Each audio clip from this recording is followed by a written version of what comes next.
지난 주일 우리 광복절 기념 주일 예배가 참 너무 은혜로웠다고 간증하시는 그런 많은 성도님들의 이야기를 들어서 참 기뻤습니다.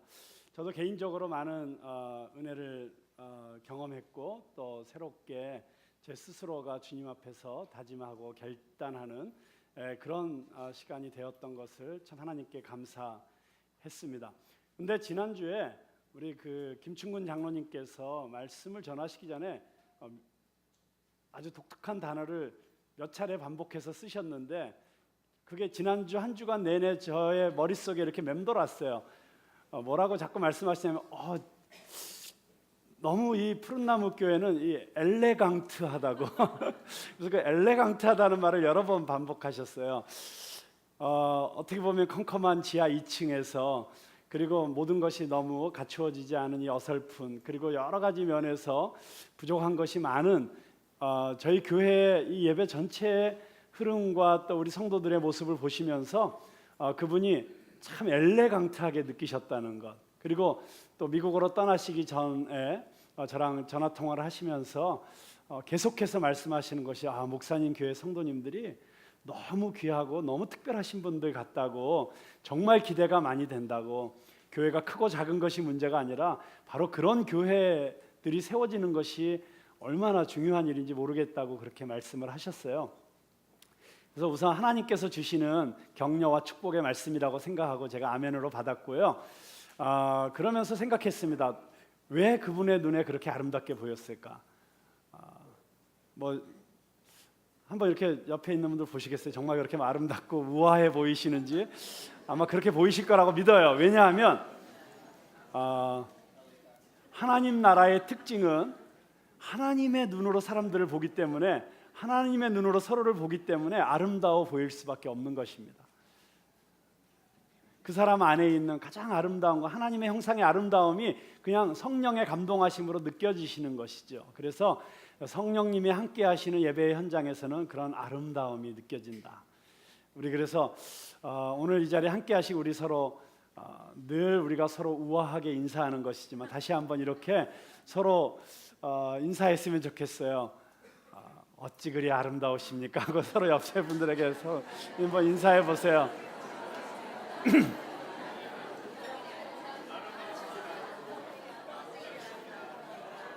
네, 기왕 우리가 이렇게 서로 기분 좋게 인사를 했으니까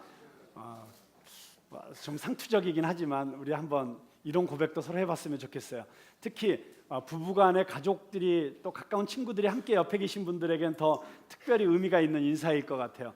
우리 옆에 있는 분들하고 둘씩 서로 짝을 져서 한번 마주 보시면서 저를 따라서 이렇게 한번 얘기해 보십시오. 만약 아름다움이 죄라면 따라해 보세요. 만약 아름다움이 죄라면 당신의 죄목은 사형감입니다.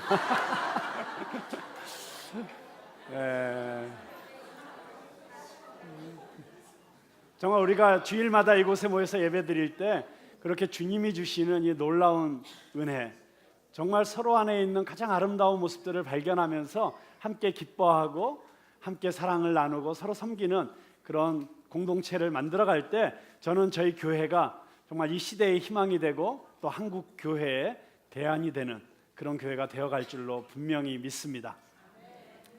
자, 근데 지난주에 저희들이 그렇게 우리 김충근 장로님의 말씀을 통해서 저도 개인적으로 다시 한번 생각한 것은 정말 제 하나뿐인 인생, 오직 한 번 사는 이 인생을 어떻게 살 것인가. 나를 구원하신 예수님, 나 같은 인간을 사랑해 주시고 나에게 이런 놀라운 축복을 주시는 예수님, 그 끔찍한 죄의 저주와 형벌로부터 나를 자유케 하신 예수님, 그 예수님을 위해서 이 한 생명, 이 한 목숨을 바쳐야겠다는 그런 헌신을 다짐하는 그런 귀한 시간이 되었습니다. 근데 사실 그렇게 우리가 은혜로운 예배가 있었지만 그때 그 예배에 오신 분들 가운데 많은 분들은 그거보다 조금 전에 있었던 한국과 온두라스의 축구 시합을 보고 나서 상당히 쓰라린 마음으로 오신 분들도 많이 있었을 것이라고 생각을 합니다. 여러분 혹시 그 축구 경기 기억하세요? 네. 일방적으로 한국이 경기를 지배했습니다. 수없는 결정적 찬스를 만들었고 온두라스랑 비교했을 때 그 골대 안으로 정확하게 골이 들어간 그 유효 슈팅의 숫자에서는 비교가 안 되는 그런 압도적인 경기였지만 결정적인 순간에 우리가 쏘았던 슛들은 전부 골키퍼에게 갖다 주던지 아니면 골대 옆으로 나가는 헛발질에 멈추고 말았습니다. 그러다가 단 한 번의 역습 찬스에서 골을 내주고 아쉬운 패배를 하고 말았습니다. 그날 그 축구 경기가 제가 그 설교를 들으면서 계속 제 머릿속에 이렇게 약간씩 맴도는 거예요. 그러면서 제 마음속에 야, 그렇다. 정말 한 번밖에 사는 인생인데, 한 번 사는 인생인데 잘못하면 우리가 그 한국과 온두라스의 축구 경기 같은 그런 인생을 살 수도 있겠구나라는 생각이 들었습니다. 겉으로 보기에는 충분히 그럴듯하고 세련되고 풍요로워 보이지만 가장 중요한, 가장 결정적인 그 무엇인가를 놓치고 있다면 결코 성공한 인생이라고 할 수 없겠지요. 10가지를 다 갖추고 있어도 가장 중요한 그 한 가지를 놓치면 결국 그 인생은 헛산 게 되는 것이죠. 여러분, 그 가장 중요한, 가장 결정적인 그 우리 인생의 코어, 그 핵심이 무엇이라고 생각하십니까? 그것은 바로 예수 그리스도입니다. 예수 그리스도를 통해서 내가 죄사함 받고 하나님의 자녀가 되는 것입니다.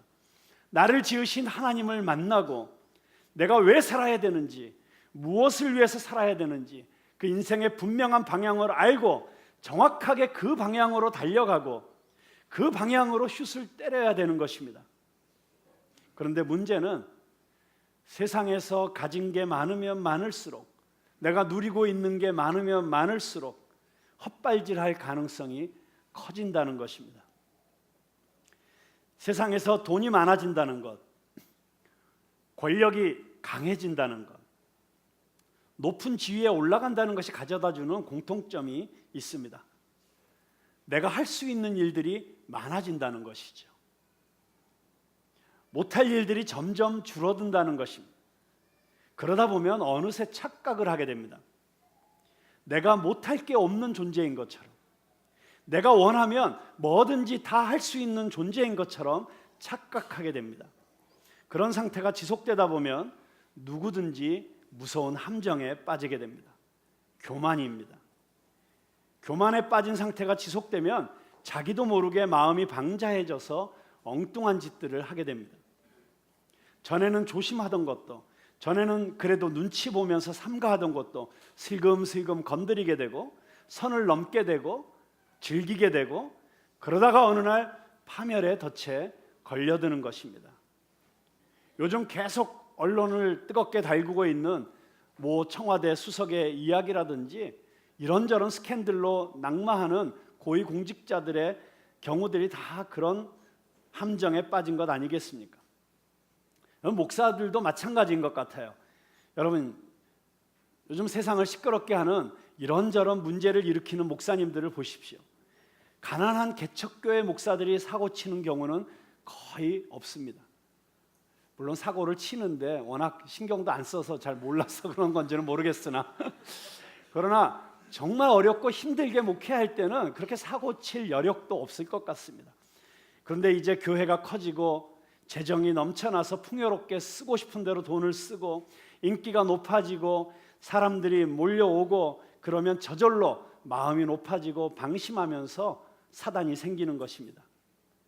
그래서 혹시 내가 잘 나가고 있으면 잘 나가고 있는 대로 더 조심해야 됩니다. 더 겸손해야 됩니다.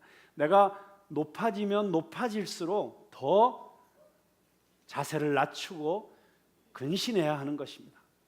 반면에 지금 혹시 어려움이 있으십니까? 그것이 육체적인 질병이든지 경제적인 어려움이든지 관계에서는 어려움이든지 정말 가시처럼 나를 찌르고 있는 그런 아프고 힘든 상황 가운데 있으십니까? 고난의 터널을 통과하고 계십니까? 나를 겸손케 하시는 하나님의 은혜로 알고 감사하실 수 있기를 바랍니다. 나로 하나님께 더욱 가까이 나가게 하는 축복의 통로일 수 있고 위장된 축복일 수 있다는 것입니다. 오늘 본문 말씀에 등장하는 이 왕의 신하의 경우가 그렇습니다. 왕의 신하, 그는 정치적으로 지도자급에 있는 사람이었습니다. 아주 고위공직자였죠. 교육적으로, 사회적으로 아주 높은 층에 있는 사람이었습니다. 그 정도 지위에 올라가기 위해서는 공부도 많이 했을 것입니다. 그 당대의 지성인 가운데 한 사람이었을 것입니다. 근데 성경에 보면 이런 부류의 사람들이 예수님 앞에 나온 이야기들이 몇 군데 있습니다. 예를 들면 백부장이 예수님 앞에 나왔고, 회당장 야이로가 역시 예수님 앞에 나왔습니다. 그런데 여러분, 이런 사람들이 예수님 앞에 나온 것은 결코 우연이 아닙니다. 어쩌다 나온 것이 아니고 나올 수밖에 없어서 나왔습니다. 죽을 병이 들었으니 별 도리가 없지 않습니까? 여러분, 참으로 중요한 사실입니다. 사람이 고칠 수 있으면 사람에게로 갑니다. 의사가 고칠 수 있으면 의사에게로 갑니다. 자기 나름대로 이선저선 다 써보고 나서 이제는 하나님 앞에 나올 수밖에 없는 처지가 되니까 비로소 하나님 앞에 나온 것입니다. 지금 신하의 아들이 죽게 되었습니다. 거의 죽게 되었습니다. 성경은 그렇게 이야기하고 있습니다. 인간 능력의 한계를 경험하면서 비로소 주님 앞에 나온 것입니다. 더군다나 자기가 아픈 것이 아니라 아들이 죽게 되었습니다. 여러분, 어떤 경우에는 자기가 아픈 것이 더 낫다고 생각하게 만들 정도로 내가 사랑하는 사람, 내 아내라든가 남편이라든가 또는 특별히 자기 자식이 아픈 경우는 차라리 내가 아팠으면 더 좋겠다. 차라리 내가 저 대신해서 아파주고, 아니 내가 대신 죽을 수 있으면 좋겠다라고 그렇게 생각하게 만드는 것이 부모의 마음 아니겠습니까? 그 강한 부성애, 아버지의 그 자식을 향한 사랑이 오늘 이 사람을 예수님께로 인도했습니다. 여러분, 누구를 막론하고 주님 앞에 나올 때는 첫 동기가 있습니다. 그 first motivation. 처음부터 십자가의 복음에 대해서 정확한 지식을 가지고 그 복음 때문에 예수님 앞에 나왔다 하는 사람은 그렇게 많지 않습니다. 어떤 사람은 인생이 답답해서 나오고, 어떤 사람은 그냥 교양 삼아 나오고, 어떤 사람은 음악이 좋아서 나오고, 어떤 사람은 친구 만나러 나오고, 어떤 사람은 예쁜 여자 있나 해서 나오고, 어떤 사람은, 어떤 자매님들은 또 멋진 배우자 찾으러 나오고, 어떤 사람은 누가 하도 조르니까 나오고, 귀찮아서 나오고, 심지어는 거기 가면 만날 수 있을 거야 그래가지고 빚쟁이 만나러 나오고, 뭐 어떤 이유로든지 나올 수 있습니다. 여러분, 어떤 동기라도 좋습니다. 처음의 동기는 불순하고 미숙하고 유치한 동기일 수 있습니다. 그러나 나왔다는 것이 중요합니다. 여러분, 성경에 보면 탕자가 집으로 돌아올 때 그 탕자가 회심하고 인간이 돼서 이제는 훌륭한 아들이 되기 위해서 그렇게 집으로 돌아왔습니까? 아니죠. 왜 돌아왔어요? 배가 고파서 돌아온 것입니다. 그래서 어거스틴이 이렇게 말했지요. 탕자는 조금 배고플 때는 쥐엄 열매를 찾았다. 그러나 진짜 배고플 때는 아버지를 찾게 되었다. 여러분, 하나님께서 왜 우리를 아주 배고프게 하는지 아십니까? 아버지를 찾으라고 그러시는 것입니다. 우리 삶에 있는 고난과 어려움들이 아버지를 찾는 기회로 쓰일 수 있게 되기를 바랍니다. 부활하신 예수님, 살아계신 예수님을 만나는 기회가 되기를 주님의 이름으로 축원합니다. 우리 믿음의 최대의 걸림돌은 어떤 의미에서 보면 그래서 평탄함이라고 할 수 있습니다. 평온함, 안락함, 안정됨. 평탄은 마귀의 옥토요, 고난은 하나님의 옥토라는 말이 있죠. 그러므로 고난이 무조건 나쁜 게 아니라는 사실을 우리는 기억해야 합니다. 사람이 곤경에 빠지게 되면 그때는 사람들의 마음이 낮아집니다. 단순해집니다. 겸손해집니다. 어떤 의미에서 그래, 이 단순한 마음, 이 겸손한 마음은 그래서 우리에게 어려움을 통해서 찾아오는 하나님의 선물이라고 할 수 있습니다. 본문에 등장하는 이 왕의 신하는 자기의 사랑하는 아들이 죽게 되었다는 이 인간 능력의 한계 상황에서 다른 모든 일은 왕의 신하라는 자기의 절대 권력을 가지고 자기의 이성을 가지고 다 해결할 수 있었지만 자기 아들이 죽게 되었다는 상황 가운데서는 철저하게 무력함을 느낀 이 왕의 신하가 자기 문제를 가지고 예수님 앞에 지금 나오게 된 것입니다. 그리고 문제를 가지고 예수님 앞에 나왔던 다른 많은 모든 사람들과 마찬가지로 그 문제가 해결되는 기적을 경험하게 됩니다. 예수님을 만나면 우리의 인생의 방황이 끝나는 줄로 믿으시기 바랍니다. 인생의 허무, 낙심, 우울, 절망, 후회, 죄책감, 상처 예수 앞에 나오면 다 치유되고 회복되는 줄로 믿으시기 바랍니다. 이 시대의 가장 큰 문제 가운데 하나가 중독이에요. 정말 우리가 다 중독의 시대를 살아가고 있습니다. 마약 중독 같은 문제뿐만이 아니라 컴퓨터 중독, 스마트폰 중독, 게임 중독, 포르노 중독. 그런데 이 중독이라는 것이 말 그대로 중독이라서 치유가 잘 안 돼요. 치료가 잘 안 돼요. 어떤 방법을 써도 다시 돌아가고 도박 중독이라든지 이런 거 보세요. 정말 이거 하면은 죽는 줄 알면서도, 이거 걸리면 신세 망치는 줄 알면서도 끊을 수 없어서 그냥 빨려 들어가고 있는, 그게 중독의 문제 아니겠습니까? 해결이 쉽지 않습니다.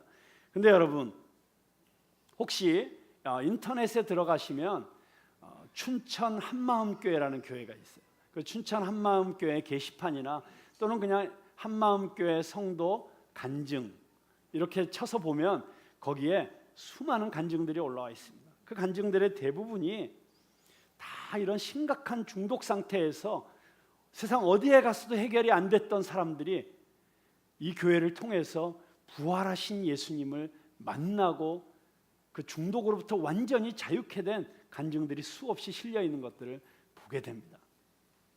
그렇습니다. 여러분, 살아계신 예수님은 그 춘천 한마음교회에서만 역사하시는 것이 아니라 이 푸른나무 교회 안에서도 역사하시는 줄로 믿으시기 바랍니다. 여러분이 어떤 문제를 가지고 오든지 살아계신 예수님, 부활하신 예수님을 만나게 되면 모든 죄로부터, 중독으로부터, 잘못된 습관으로부터 자유케 되는 줄로 믿으시기 바랍니다. 그날 왕의 신하는 자기 힘으로 어찌할 수 없는 이 심각한 인생의 문제를 가지고 예수님 앞에 나왔다가 이런 놀라운 기적을 경험하게 됩니다. 그리고 그 기적을 통해서 이 왕의 신하는 놀라운 믿음의 도약과 성장을 경험하게 됩니다. 여러분, 중요한 것은 기적 자체가 중요한 것이 아니라 이 기적을 통해서 살아계신 예수님을 만나는 것입니다. 하나님이 어떤 분이신지를 경험하는 것입니다. 그래서 요한복음은 이 기적을 기적이나 이적이라고 말하지 않고 표적이라고 하는 것입니다. 사인. 이 기적을 통해서 이 기적이 가리키고 있는 그 결론을 보라고 하는 것입니다. 그리고 결론은 무엇입니까? 그것은 바로 믿음입니다. 예수 그리스도가 누구이신지를 알고 경험하고 믿게 되는 것입니다. 자, 오늘 우리는 이 왕의 신하가 어떤 믿음을 갖게 되었는지, 그리고 그의 믿음이 어떻게 불완전한 믿음에서 온전한 믿음으로 도약하게 되었는지, 성장하게 되었는지를 한번 살펴보려고 합니다. 자, 여기 처음에 보면 그가 듣고 가서 청하되라고 합니다. 뭘 들었습니까? 예수님에 대한 소문을 들었습니다. 누군가가 예수님에 대한 이야기를 들려준 것입니다. 여기 45절에 보면 갈릴리인들이 그를 영접하니 이는 자기들도 명절에 갔다가 예수께서 명절 중 예루살렘에서 하신 모든 일을 보았습니다. 여러분, 예수님께서 예루살렘에서 어떤 병자를 고치셨고 어떤 말씀을 하셨고 어떤 행동을 하셨고 이런 이야기들이 갈릴리 지역에까지 다 소문이 난 것입니다. 여러분, 전도가 어려운 것이 아닙니다. 전도에 대해서 너무 어렵게 생각하시면 전도하기가 쉽지 않습니다. 그런데 전도는 쉽게 얘기하면 소문을 내는 것입니다. 여러분, 맛집 하나를 가도 맛있는 집에 가서 정말 감동적으로 맛있는 떡볶이 하나라도 먹고 뭐 쭈꾸미 불고기라도 하나 먹어서 너무 감동을 받으면 가만히 있지 못하잖아요. 와서 와, 그 집 너무 맛있더라. 특별히 제가 요즘 가장 소문을 내는 집 중에 하나가 압구정동에 있는 변강세 떡볶이. 와, 중독성이 있는 떡볶이. 정말 그 주인이 떡볶이를 이렇게 요리를 할 때 그 손목의 놀림이 얼마나 아름다운지, 뭐 그 양념 소스에는 어떤 재료들을 쓰는지 막 이런 걸 주워 들은 대로 막 소문을 내는 거예요. 여러분, 맛집 하나라도, 떡볶이집 하나라도 내가 맛있게 먹고 감동을 받으면 소문을 내는 것 아니겠습니까? 여러분이 하나님을 통해서, 예수님을 통해서, 그리고 이 예배를 통해서, 성도들의 교제를 통해서 여러분이 받은 은혜가 있으면 소문을 내십시오. 여러분, 아름다운 일을 보았거든 자꾸 돌아다니며 떠드십시오. 소문을 내는 것이 바로 전도입니다. 사람들이 예수님에 대한 소문을 냈기 때문에 이 왕의 신하는 그 소문을 들을 수가 있었습니다. 근데 중요한 것은 그가 그 소문을 듣고 믿었다는 것입니다. 여러분, 대부분의 경우에 우리의 신앙생활은 다른 사람들의 이야기를 통해서 믿기 시작하게 되는 것이죠. 내가 직접 예수님을 만나지 못했다라고 할지라도 예수님을 만나서 그의 삶이 변화된 이야기, 그의 문제가 해결된 이야기, 깨달은 이야기, 이런 이야기들을 들으면서 저런 예수님이라면, 저 사람이 믿는 예수님이라면, 저 사람의 얼굴 표정을 저렇게 바꾸어 주실 수 있는 예수님이라면, 저 사람의 삶에 저런 열정과 에너지를 줄 수 있는 그런 분이시라면 나도 믿고 싶다라고 하는 마음이 생기게 되는 것이죠. 예루살렘 성에서 그 수많은 병자를 고치셨다는 이야기를 소문으로 듣고 이 왕의 신하는 그분이 그런 분이시라면, 그게 사실이라면, 물론 여기에는 아직 if라고 하는 조건이 붙어 있지만 그의 마음속에 예수님을 믿고 싶은 마음이 생기는 것이죠. 그래서 예수님 앞에 나온 것입니다. 여러분, 이 믿는 태도가 중요합니다. 내가 왕의 신하쯤 되고 지성인쯤 되는 사람인데 예수님이 어디서 병자를 고쳤느니, 물로 포도주를 만들었느니, 그런 무식하고 비과학적인 소리를 내 앞에서 하느냐, 이렇게 의심하거나 거부하지 않고 겸손하게 믿고 나오게 된 것이 은혜이고 축복입니다. 이것만으로도 사실 훌륭한 믿음이고 믿음의 시작이라고 할 수 있습니다. 두 번째로 이 사람의 믿음의 특징을 보면 이 사람은 자기의 신분을 극복했습니다. 사실 왕의 신하라는 사회적 지위를 가진 사람이 갈릴리 청년 예수 앞에 나와서 자기의 위신과 체면과 명예와 지위를 다 내려놓고 무릎을 꿇는다는 것은 보통 일이 아닙니다. 여러분, 사실 저만 해도 참 제 스스로 교만하지 않으려고, 겸손하려고 무척 저 나름대로는 애를 쓰고 있는 중이긴 합니다만, 그럼에도 불구하고 저보다 더 나이가 어린 설교자나 또는 저보다 학교를 늦게 졸업한 후배 목사들을 통해서는 제가 은혜 받기가 쉽지가 않습니다. 왠지 저게 나보다 학교도 늦게 나왔는데 나보다 훨씬 더 큰 교회를 하고 나보다 훨씬 설교도 잘하고, 이런 괜히 이상한 그 경쟁심이라고 할지 뭐 묘한 마음이 있어가지고, 그래가지고 그게 은혜 받는데 걸림돌이 돼요. 그 별거 아닌 것, 내가 조금 더 나이 많다는 것, 내가 조금 학교 일찍 나왔다는 것, 뭐 그런 별것도 아닌 것 때문에도 은혜 받기가 쉽지 않은데, 사실 이 왕의 신하 같은 입장에서 보면 정말 예수님 앞에 나온다는 게 얼마나 어려운 결단이었겠습니다. 물론 정말 그 절박한 상황 때문에, 이런 어떤 그 간절한 상황 때문에 나올 수밖에 없는 것이, 물론 그가 이런 모든 신분적인 한계를 극복할 수 있는 동기가 되었습니다만, 그가 그 모든 것을 결국은 극복해내고 예수님 앞에 나왔다는 것, 너무 중요한 것입니다. 여러분, 은혜 받기 위해서 내 안에 있는 조그만 자존심 또는 내 안에 있는 어떤 허식, 어떤 인간적인 어떤 체면, 위신, 이런 거 다 내려놓을 수 있게 되기를 주님의 이름으로 축원합니다. 은혜 받으려면 누구에게를 통해서도 받을 수 있는 거예요. 그런 의미에서 저는 제가 처음 전도사 생활을 했을 때 저희 교회 담임 목사님이셨던 우리 신현균 목사님을 늘 생각하면서 제가 기억하곤 합니다. 정말 그 당대 최고의 부흥사셨죠. 저희 같은 새끼 전도사들이 감히 그 앞에서 눈도 제대로 뜰 수 없을 정도로 큰 어른이셨어요. 그런데 이 목사님의 특징이 있어요.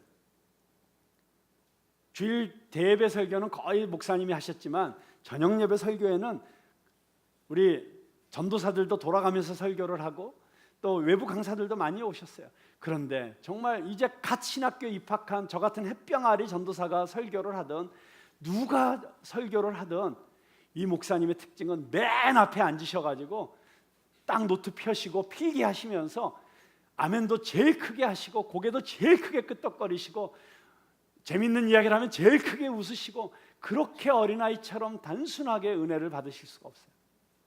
그러면서 이 목사님이 가끔은 그런 얘기를 하세요. 내 제일 큰 장점은 은혜를 잘 받는다는 것이다. 여러분, 그분이 그렇게 큰 위대한 부흥사요 설교가가 될 수 있었던 비밀이 저는 거기 있었지 않나 생각합니다. 여러분, 정말 어린아이처럼 자기를 낮추고 나의 모든 사회적 신분이나 또는 내 자존심이나 내가 이래봬도 남편인데 또는 내가 이래봬도 사장인데 또 내가 이래봬도 사회에서 이런 영향력을 가진 사람인데 이런 거 다 내려놓으시고 어린아이처럼 단순하게 주님 앞에 나오실 수 있게 되기를 바랍니다. 세 번째로 이 왕의 신하의 믿음의 지금 모습의 특징을 보겠습니다. 그는 자기 생각, 자기 방식을 극복하고 말씀에 순종하는 믿음을 보여주고 있습니다. 여기 49절에 보면 이 왕의 신하가 예수님 앞에 나와서 이렇게 말합니다. 주여, 내 아이가 죽기 전에 내려오소서. 죽기 전에라는 것을 강조합니다. 죽기 전에 와야 된다는 것입니다. 숨이 가면 안 된다는 것입니다. 여러분, 이게 이 사람의 믿음의 한계이죠. 예수님께서는 요한복음 11장 25절 26절에서 나를 믿는 자는 죽어도 살겠고 무릇 살아서 나를 믿는 자는 영원히 죽지 아니하리니 이렇게 말씀하시지 않았습니까? 예수님에게 있어서는 그 사람이 지금 그 아들이 죽었느냐 죽지 않았느냐가 중요한 것이 아니지요. 중요한 것은 예수님께서 내가 그 아이를 낫게 할 것이고 살릴 것이냐 말 것이냐가 더 중요한 것이죠. 그런데 이 왕의 신하에게서는 그것을 아직 보지 못하고 있는 것입니다. 그에게 있어서는 아직 이 아이가 죽기 전에 아직 숨이 붙어 있을 때 그때 예수님이 오셔야만 이 문제가 해결될 수 있다고 하는 자기 생각의 한계 속에서 지금 예수님께 요청하고 있는 것이죠. 그런가 하면 내려오소서. 이게 무슨 말입니까? 예수님이 직접 오셔야 된다는 것입니다. 내 아들이 아파 죽어가고 있는 그 현장에 예수님이 오셔서 직접 손을 얹고 머리에 손이라도 얹고 기도해 주셔야 나을 것이라는 생각을 지금 하고 있는 것입니다. 자기 생각 속에서 자기 방식대로 이 아들이 나을 수 있는, 이 문제가 해결될 수 있는 그림을 가지고 예수님 앞에 나와서 지금 요청하고 있는 것이죠. 그런데 예수님께서는 어찌 보면 거절하는 것 같은 말씀을 하십니다. 내가 안 가겠다는 것입니다. 돌아가라. 내 아들이 살았다. 그냥 말씀만 해주시는 거예요. 고쳐달라는 청은 들어주시는데 그 방법은 어떤 의미에서는 거절입니다. 오십시오 하는데 안 가시겠다고 하는 것입니다. 네, 여러분, 여기서 위대한 이 왕의 신하의 믿음의 터닝 포인트가 일어나기 시작합니다. 그 말씀을 그대로 믿고 돌아갑니다. 거기서 더 따지지 않습니다. 아니, 예수님 이게 무슨 말씀입니까? 사실 어떻게 보면 이 왕의 신하의 입장에서 볼 때는 약간 야속하기도 하고 섭섭하기도 하고 괘씸한 마음이 들 수도 있었을 거예요. 그래도 내가 왕의 신하인데 이 정도의 사회적 아마 나이도 예수님보다 훨씬 더 많았을 거예요. 그 정도 지위에 올라갔다고 한다면. 그러면 어떤 의미에서 보면 이 정도뿐이 와서 요청을 하는데 제자들이 옆에서 지켜보다가 예수님 왕의 신하예요. 그래도 가는 척이라도 해주셔야죠. 이런 분하고 지금 관계를 맺을 수 있는 좋은 기회인데 일부러라도 그 집 찾아가겠어요.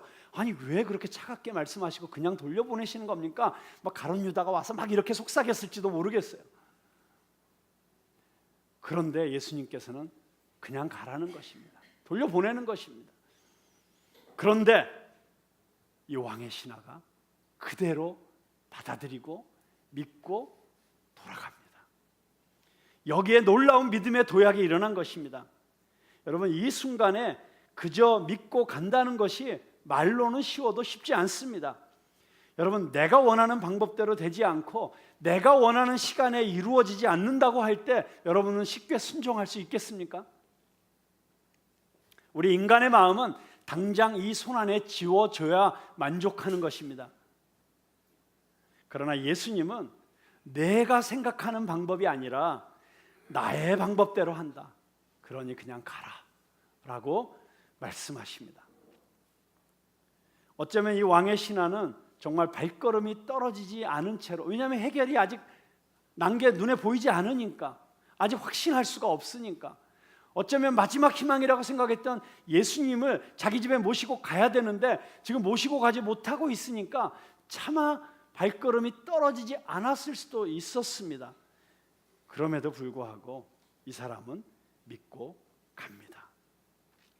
여러분, 이 예수님을 떠나서 이제 아들에게로 돌아가는 그 신하의 마음 속에 어떤 생각들이 오고 갔을까요? 여러분이 만약에 그 신하의 입장이었다면 가라, 네 아들이 살았다, 그냥 이 말씀 한마디 듣고 돌아서서 자기 집을 향해서 걸어가면서 그 신하의 마음 속에 어떤 생각들이 오고 갔겠어요? 어쩌면 저는 이삭을 제물로 바치라고 명령하신 그 하나님의 말씀에 순종해서 자기 아들을 죽여서 제물로 바치기 위해서 모리아 산으로 걸어가면서 그래도 마음속에 하나님께서 이 아들을 통해서 큰 민족을 이루게 하겠다고 하셨는데 이 아들 죽이면 도대체 어떻게 그 약속이 이루어진단 말인가? 하나님이 무슨 방법으로 그것을 가능케 하실 것일까? 하나님을 믿는, 여전히 믿는 그 믿음과, 그리고 현실적으로는 이 아들이 이제 죽여야 되는 이 상황 속에서 엄청난 갈등을 하면서 며칠 동안을 모리아산을 향해서 걸어갔던 그 아브라함의 마음과 비슷한 마음이 아니었을까, 이런 생각이 들기도 합니다. 약속의 말씀은 받았는데 아직 손에 잡힌 것은 없고 현실로 나타나지도 않았고 눈에 보이지도 않는 상태에서 그 길을 걸어가야 되는, 어쩌면 여러분 가운데서도 지금 그런 상황 가운데 계신 분들이 많이 있으리라고 생각합니다. 분명히 하나님께서 말씀해 주셨는데, 분명히 하나님께서 약속해 주셨는데 근데 아직 보이지는 않고 나타나지는 않고 현실화되지 않은 그 길 위에서 걸어가고 있는 여러분들, 그런 분들에게 저는 분명히 말씀드리고 싶습니다. 여러분, 믿음의 순종을 포기하지 마십시오. 주저앉지 마십시오. 낙심하지 마십시오. 지금 여러분이 걸어가고 있는 그 길의 반대편에서 당신을 위한 기쁜 소식도 당신을 향해서 달려오고 있다는 사실을 믿으실 수 있기를 바랍니다. 여러분, 이 이야기의 결론은 해피엔딩입니다. 아들이 살아나서 회복된 것을 보고 이 왕의 신하의 종들이 이 기쁜 소식을 빨리 이 신하에게 전달하기 위해서 지금 오고 있습니다. 그리고 길에서 그 하인들과 종들과 만나게 됩니다. 아들이 살아났습니다. 당신 아들이 살았어요. 그런데 여러분, 이게 얼마나 기쁜 소식입니까? 내 아들이 죽을 뻔했는데 살아났다는 것처럼 기쁜 일이 어디 있고 감사한 일이 어디 있겠습니까? 그런데 이 신하가 아들이 살아났다는 이야기를 듣자마자 처음 한 질문이 있습니다. 그것이 무엇입니까? 무엇을 물어봤습니까? 언제 낳기 시작했느냐? 왜 이 질문이 가장 먼저 나왔을까요? 여러분, 사실 이 왕의 신하의 믿음의 여정에 있어서 이것은 참으로도 중요한 것입니다. 그는 자기 인생의 절망적인 한계 속에서 자기가 가장 사랑하는 아들을 위해서 아무것도 할 수 없다는 이 한계 상황 속에서 예수님 앞에 나와서 예수님을 만났습니다. 그가 예수님을 만났을 때 어떤 인상을 가졌는지, 어떤 마음을 가졌는지는 성경에 기록되어 있지는 않습니다. 그러나 그가 예수님께서 가라, 네 아들이 나았다라는 그 말 한마디를 믿고 붙잡고 순종해서 왔다는 것을 보면 그는 예수님 안에서 무엇인가를 보았음에 틀림없습니다. 그러나 그것이 확인되지는 않았습니다. 체험되지는 않았습니다. 아직 경험되어지진 않았습니다. 그러나 그 마음속에 이분에게 무언가 있다. 정말 나았을까? 이분이 말씀 한마디로 나았다고 했는데 정말 이 말씀대로 나을까? 그의 마음속에 계속 그런 궁금증을 가지고 고민을 가지고 하룻길을 걸어왔을 것입니다. 그런데 정말 자기 아들이 나았다는 거예요.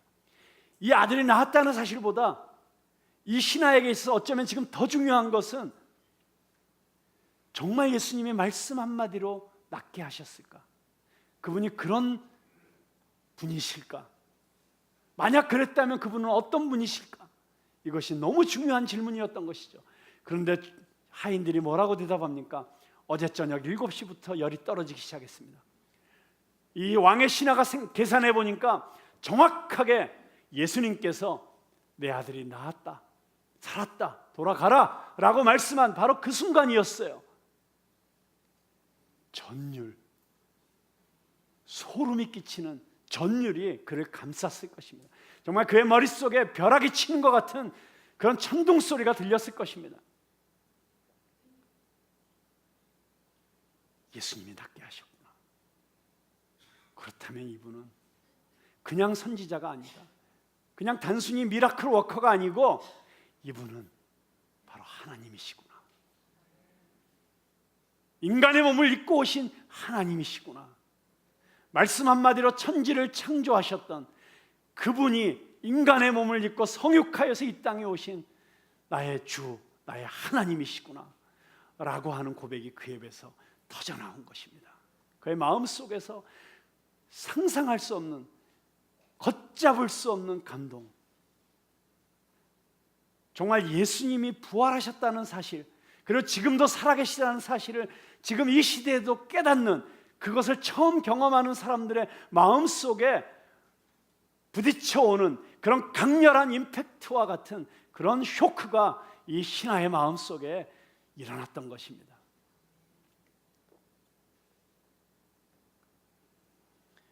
아들이 살아났다는 이 사실도 너무 기쁜 일이었지만 그 아들이 살아나는 기적을 통해서 이 왕의 신하는 예수님이 누구이신지를 정확하게 보게 되었습니다. 그리고 그분을 향한 믿음의 고백을 하게 되었습니다. 나의 주, 나의 하나님, 살아계신 하나님의 아들 예수 그리스도 메시아, 이 놀라운 고백이 그의 마음 가운데 확실하게 고백되어지게 된 것입니다.